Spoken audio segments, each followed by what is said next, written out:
Thanks a lot, Lasky and Corla. And firstly, I really want to thank Gino for all the work he's done on this issue, on this bill. And those who have gone before him, I think Ming Flanagan is somewhere in the gallery, but also all the campaigners, many of whom are here, who have been pushing on this issue for a long time, trying to get us in the direction of social progress. I've been in here now almost 10 years, incredibly, and I think I've learned a thing or two about how the establishment politicians react to questions of social change. And there seems to be some things that are just like truisms. That is always the case. One is that they lag behind the population.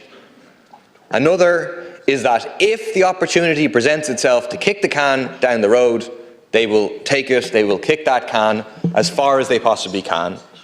And third is that they adopt the language of change, of progress, well before, if they ever, actually adopt policies which represent progress and change. And unfortunately, all three are on display here from the reaction of the government and will be on display in the course of the debate.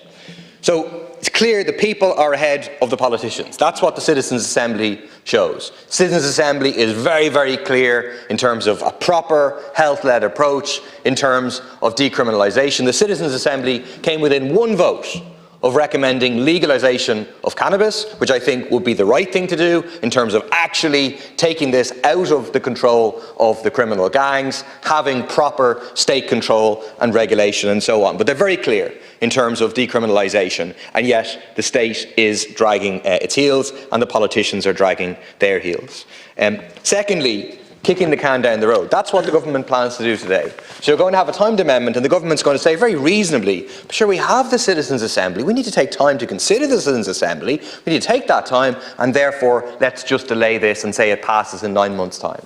Well, what else happens in 9 months' time? I tell you what else happens in 9 months' time: a general election. Maybe in 10 months' time, 11 months' time, at most in 13 months' time. So what the government's amendment, if it passes, guarantees is that this bill is not going to pass before there's an election and before there's a new government. That's what the government's amendment is actually about, is avoiding taking a decision. All we're asking here is to take the decision, in principle, to say we're going to decriminalise the possession of small amounts of cannabis for personal use. That's all. It's a tiny step in the direction we need to go. It's nowhere near even the implementation of the full Citizens' Assembly recommendations, agreeing in principle today that this is the direction that we should go, and yet the government wants to kick the can down the road and not to do it. Thirdly, the rhetoric. I mean, it is interesting, and it's a sign of the pressure that the government is under, that for the last maybe 2 years or so, if you ask about drugs in here, the government comes back and says we're in favour of a health-led approach. We're in favour of a health-led approach. They've gotten the idea that this is the language to use. But there's no aspect of a health-led approach in terms of what the government actually does. What does a health-led approach look like? There's two aspects.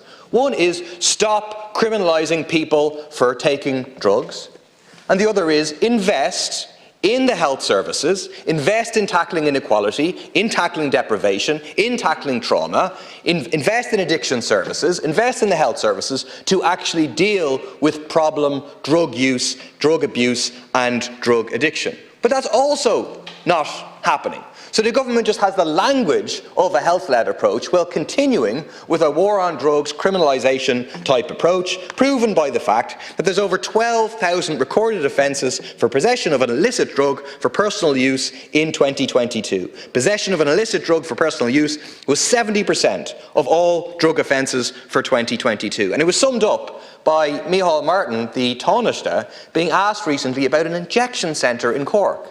And he made some kind of positive noises about being open for it, but then he raised what I think was meant to be some sort of profound question about the ethics of the state doing this, and would the state become responsible for people for what happened to them if they took drugs in an injection centre authorised by the state. Just like complete nonsense. He has to know it's complete nonsense. It has nothing to do with a health-led approach. Of course there's no obligation, no legal liability on the state or whatever. But again, it's just obfuscation, sitting on the fence, avoiding actually taking the change. To come to the basics, very very, very quickly, this is a question of whether we continue down the road of a failed war on drugs, or else recognise the reality that you will not stop people taking drugs as a result of criminalisation, and instead you need to invest in the services, in tackling inequality and so on, to make sure that you're allowing people to take drugs in a safe manner if they choose to do so, and minimising the dangers of drug abuse and drug addiction. We need to pass this. We need to reject the government amendment.